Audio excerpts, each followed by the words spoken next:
이 시간 오늘 우리가 함께 읽은 하나님의 말씀은 예레미야서 33장의 말씀입니다. 예레미야서 33장 1절부터 26절까지의 말씀인데요. 한 절씩 저와 교독하시겠습니다. 예레미야가 아직 시위대 뜰에 갇혀 있을 때에 여호와의 말씀이 그에게 두 번째로 임하니라. 이르시되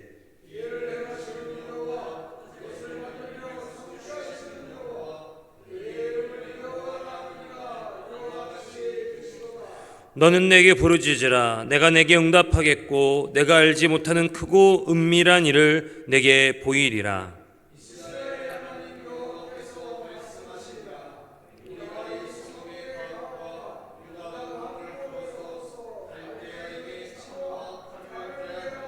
싸우려 하였으나 내가 나의 노여움과 분함으로 그들을 죽이고 그들의 시체로 이 성을 채우게 하였나니 이는 그들의 모든 악행으로 말미암아 나의 얼굴을 가리어 이 성을 돌아보지 아니하였음이라.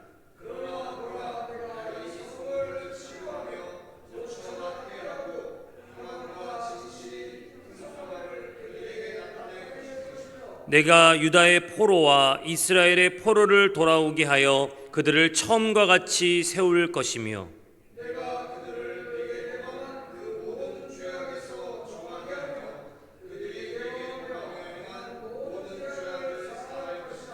이 성읍이 세계 열방 앞에서 나의 기쁜 이름이 될 것이며 찬송과 영광이 될 것이요 그들은 내가 이 백성에게 베푼 모든 복을 들을 것이요 내가 이 성읍에 베푼 모든 복과 모든 평안으로 말미암아 두려워하며 떨리라.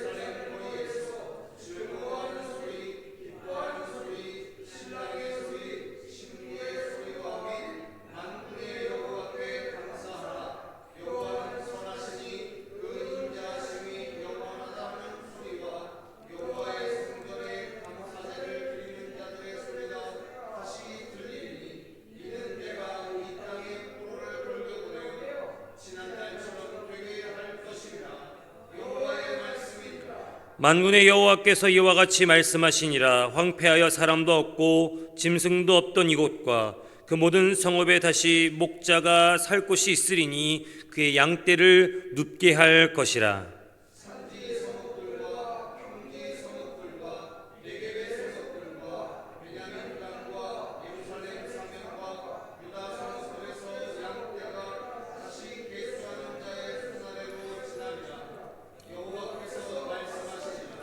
여호와의 말씀이니라. 보라, 내가 이스라엘 집과 유다 집에 대하여 일러준 선한 말을 성취할 날이 이르리라.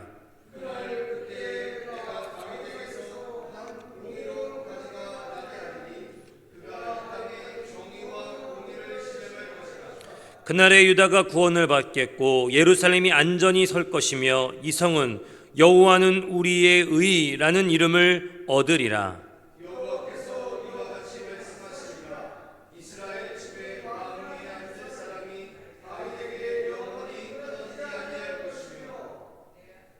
내 앞에서 번제를 드리며 소제를 사르며 다른 제사를 항상 드릴 레위 사람 제사장들도 끊어지지 아니하리라 하시니라.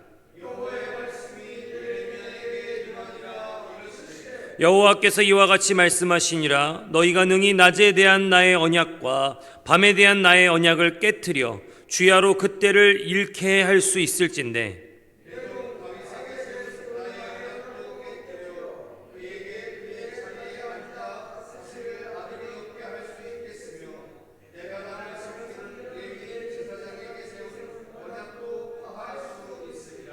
하늘의 만상은 셀 수 없으며 바다의 모래는 측량할 수 없나니 내가 그와 같이 내 종 다윗의 자손과 나를 섬기는 레위인을 번성하게 하리라 하시니라.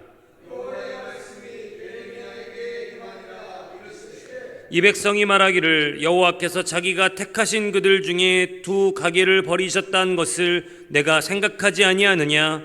그들이 내 백성을 멸시하여 자기들 앞에서 나라로 인정하지 아니하도다.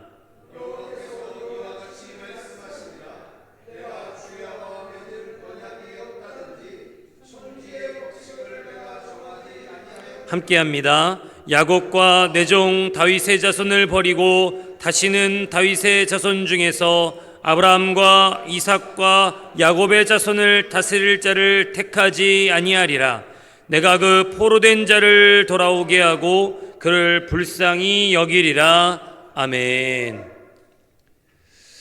여전히 시일의 뜰 안에 갇혀서 자기 목숨이 어찌 될지 한 치 앞도 내다볼 수 없었던 이 예레미야에게 두 번째로 하나님의 말씀이 임하게 됩니다. 우리가 어제 기억하시다시피 첫 번째는 사촌의 땅을 제값을 주고 사는 것이었습니다. 그것을 통해 눈앞에 보이는 이런 상황과는 다르게 반드시 이 땅에서 다시 땅을 사고 팔고 또 폐허가 되어버릴 이 땅에 다시 사람들이 머물려고 오는 일들이 있으리라 하나님께서 말씀하시는 것이죠. 결국 예레미야가 땅을 산 어제 그 32장의 사건은 하나님의 회복이 일어날 것을 구체적으로 보여주는 이 상징적인 행위가 되었습니다. 그리고 33장의 두 번째 말씀을 통해 더 구체적이고 확실하게 구원과 회복을 말씀하시는데요. 하나님은 심판의 자리를 동시에 회복의 자리로 지금 보고 계십니다. 다시 한번 말씀드리자면 유다의 마지막 왕 시드기야 임금 때였고, 그리고 이때에 바로 지금 이 예루살렘 성벽을 이 느부갓네살 왕의 군대가 둘러싸고 있었습니다. 언제 쳐들어올지, 언제 이 성이 함락될지 모르는 이 상황에서 지금 하나님께서 말씀하십니다. 너희들이 지금 궁궐을 헐고 별 수단과 방법을 다해서 저 갈대아인의 군대를 막으려고 지금 애쓰고 노력하고 있지만 너희들의 범죄함 때문에 이 땅에서 이 자리, 이 성읍에서 시체가 넘쳐나고 너희들은 심판받게 될 것이다 라는 말씀을 합니다. 그러나 동시에 하나님은 지금 이 땅 가운데 일어날 놀라운 회복과 구원의 역사를 말씀하시는데, 이게 저는 하나님이 두 가지를 지금 같이 보신다는 생각이 들었습니다. 한쪽 눈으로는 지금 이 땅이 곧 임하게 될 심판과 멸망과 채찍의 상황을 보고 계시다면, 또 하나의 눈으로는 이 땅 가운데 다시 사람들이 살아나고 사람들의 상처가 싸매지고 여호와는 인자하시다, 여호와를 찬양하라, 신랑과 신부의 소리, 즐거워하는 소리, 기뻐하는 소리가 들려지는, 하나님은 동시에 지금 심판과 구원을 보고 계신다라고 하는 것이죠. 여러분, 예레미야에게 이렇게 한쪽으로는 준엄한 심판의 말씀을 말씀하시고 한쪽으로는 구원과 회복을 선포하시는 하나님이 어쩌면 예레미야보다도 더 이 약속하시는 구원과 회복의 날을 기다리고 계신지도 모르겠다 싶습니다. 누구보다도 예루살렘에서 찬송소리, 경배소리를 받으시길 원하시는 분이 우리 하나님이셨습니다. 자기 백성이 회복되고 온전해져서 기뻐하는 삶의 모습을 보기를 원하셨던 분이 바로 우리 하나님이셨습니다. 그러니 지금 당장은 심판이고 당장은 멸망이고 당장은 징계이지만 장차 그날이 오면, 그날이 하나님이 약속하신 그날이 시작되면 당신의 백성들이 즐거워할 모습을 하나님은 더욱 기다리고 더욱 사모하며 그것을 지금 마치 미래를 앞당겨 와서 보듯이 지금 함께 보고 계신 것이죠. 우리도 마찬가지 아니겠습니까? 자녀를 낳아보고 길러보니 좀 알겠습니다. 아이가 속상해하면 부모의 마음이 더 아픕니다. 아이가 행복해하면 그걸 보는 부모의 행복은 2배, 3배입니다. 오늘 우리의 세상에 전쟁이 있고 기근이 있고 여전히 믿는 이들에게조차 질병과 눈물과 탄식이 있는 이 상황을 바라보시는 하나님의 마음은 부모된 우리의 마음을 통해서 어렴풋이 헤아릴 수 있는 것이죠. 그렇다면 오늘 우리의 회복, 우리의 치유, 우리의 온전함을 여러분 우리보다도 더욱 바라실 분은 누구십니까? 바로 우리 주님이신 줄 믿습니다. 우리 안에 연약함과 완악함에 쓰러지는 모습을 보며 더 안타까워하실 분도 하나님이시고, 오늘 우리의 작은 믿음의 승리에 더 기뻐하고 춤추실 분 또한 우리 하나님이십니다. 그래서 예레미야에게 말씀하실 때처럼 하나님의 눈에는 오늘 믿는 이들과 이 세상의 그 지금 안타깝고 연약하고 눈물을 흘릴 수밖에 없는 모습과 더불어 마지막 날에 믿는 이들이 흰옷 입고 종려나무 가지를 손에 들고 은혜의 보좌 앞에 찬양할 모습을 함께 보고 계신 것이죠. 하나님은 우리를 바라보실 때에 우리의 연약함과 완악함 때문에 넘어지는 우리의 모습, 우리의 모자란 모습뿐만 아니라 동시에 우리를 통해서 장차 영광 받으시고 찬송 받으실 모습 또한 함께 보고 계신 줄 믿습니다. 그러니 우리의 눈도, 그러니 우리의 시선도 하나님의 그 시선을 따라 우리의 연약함과 우리의 완악함에 함몰되어 있을 것이 아니라 장차 영광의 보좌 앞에서 찬양할 그 모습들을 그려가며 하나님의 눈으로 우리 스스로를 바라봐야 될 줄 믿습니다. 이렇게 예레미야에게 약속하시고 말씀하시는 구원과 회복의 날에 대해서 하나님은 보다 더 구체적으로 말씀하시는데 우리 14절부터 18절까지의 말씀을 같이 읽겠습니다. 우리 14절에서 18절까지의 말씀입니다. 시작. 여호와의 말씀이니라. 보라, 내가 이스라엘 집과 유다 집에 대하여 일러준 선한 말을 성취할 날이 이르리라. 그날 그때에 내가 다윗에게서 한 공의로운 가지가 나게 하리니 그가 이 땅에 정의와 공의를 시행할 것이라. 그날에 유다가 구원을 받겠고 예루살렘이 안전히 살 것이며 이 성은 여호와는 우리의 의라는 이름을 얻으리라. 여호와께서 이와 같이 말씀하시니라. 이스라엘 집에 다윗에게 영원히 끊어지지 않을 것이며 내 앞에서 번제를 드리며 소제를 사르며 다른 제사를 항상 드릴 레위 사람 제사장들도 끊어지지 아니하리라 하시니라. 아멘. 지금 하나님께서 그 선한 말을 성취할 하나님의 선한 말이 성취할 날이 다가오고 있다라고 말씀하십니다. 그리고 그때가 언제냐 하면 한 의로운 가지가 다윗에게서 돋아날 때 그가 세상의 공평과 정의를 실현하리라 말씀하고 계십니다.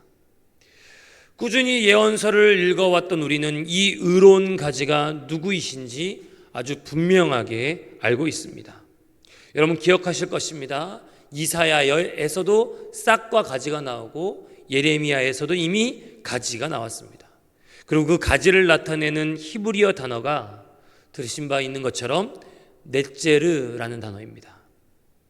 예언자들이 그토록 노래하고 선포했던 의로운 가지 넷제르가 여러분 신약으로 넘어와서 이 넷제르라는 단어에서 파생된 단어 나사렛 시대입니다. 그러니 여러분 나사렛 예수는 나사렛이라는 그 허름한 동네 출신의 예수라는 뜻이 아니라 그토록 예언자들이 기다려왔고 노래해왔고 선포했던 의로운 가지 예수라는 사실을 우리에게 분명하게 알려주고 있는 것이죠. 그래서 교회는 예레미야와 동시에 에스겔도 이미 이야기했던 여호와가 세우실 여호와의 마음에 합한 목자가 곧 예수이시며 이미 예레미야 23장에서 일으키시겠다고 말씀하신 한 의로운 가지 바로 예수 그리스도시라고 확실히 믿고 있는 것입니다. 이사야가 말한 한 싹이며 고난받는 어린 양 그리고 다니엘이 만난 인자와도 같은 이가 바로 하나같이 여호와의 날에 세상의 공평과 정의를 실현하고 구원과 회복을 이루실 바로 그 사건 예수 그리스도의 십자가와 부활의 사건이라고 우리는 믿고 믿음으로 고백하고 선포하고 있는 것이죠. 그러니 이제 여러분, 하나님의 나라와 주의 교회의 레위 지파의 제사장과 같은 왕과 같은 제사장들이 끊어지지 않을 것이다. 그들이 나와서 하나님을 예배해야 될 것이다 라고 하는 것은 결국 이제는 누구의 몫입니까? 바로 왕 같은 제사장인 우리의 몫인 줄 믿습니다. 우리는 이 사순절에 예레미야의 이 말씀을 읽으며 이미 우리에게 주어진 이 구원과 회복이 성취되었음을 감사해야 될 줄 믿습니다. 그러니 우리는 아직 하나님께 무언가 덜 받은 사람들처럼 전전긍긍할 것이 아닌 것이죠. 이미 이 약속이 이루어졌고 이 약속을 우리가 믿음으로 얻었고, 그리하여 이제는 예언자들이 그토록 기다리던 하나님의 군대가, 레위 지파의 제사장들이 바로 이 땅의 교회요 우리 성도라는 사실에 감사해야 하는 것입니다. 감사해야 될 조건이 충분합니다. 이사야가 평생을 걸쳐서, 예레미야가 고생해서 예언자들이 전 삶을 들여서 메시아와 여호와의 날이라는 모자이크 한 조각 한 조각을 붙여왔다면, 이제 우리는 이미 그 완성된 명화를 한눈으로 보고 있기 때문인 것이죠. 바로 그리스도의 십자가와 부활을 통해서 말입니다. 그래서 우리는 이미 축복받은 인생입니다. 그래서 이미 우리는 승리자입니다. 그러나 그리스도의 승리가 우리의 것이 되고 예언자들의 예언했던 회복이 우리의 것이 되기 위해 우리가 마땅히 해야 될 일이 있습니다. 우리 오늘 본문 3절입니다. 우리 3절의 말씀을 같이 읽겠습니다. 3절입니다. 시작. 내게 부르짖으라. 내가 내게 응답하겠고 내가 알지 못하는 크고 은밀한 일을 내게 보이리라. 아멘. 예레미야 33장 3절은 우리에게 뭔가 새로운 일, 신비한 일, 이제까지 보지 못했던 일들에 대해서 다시 보기 위해서 우리가 부르짖는 것이 아니라 이미 약속되었고 완성되었고 성취되었던 그 모든 승리와 구원과 회복이 이제 우리의 것이 되기 위하여 오늘 우리 교회와 성도는 부르짖어야 될 줄 믿습니다. 아직 이루어지지 않은 다시 오실 그리스도의 약속이 또한 예레미야에게처럼 이미 이루어진 것으로 믿어지고 계시록의 어린 양의 완전한 승리가 우리 성도들의 승리로 이어지기 위하여 우리는 오늘도 마땅히 기도해야 하겠습니다. 우리보다도 더 우리의 회복을 원하시는 하나님께서 지금으로부터 2500년 전 예레미야에게처럼 오늘 왕 같은 제사장들의 기도를 원하시는 줄 믿습니다. 그러하기에 사순절의 새벽을 깨우는 우리 새벽 예배자들이 이미 성취된 약속을 오직 기도로 누리고 우리가 기다리는 약속, 다시 오실 주님을 기다리는 그 모든 사명 또한 기도하여 믿음으로 얻는 승리의 인생들 되시기를 주님의 이름으로 축복합니다.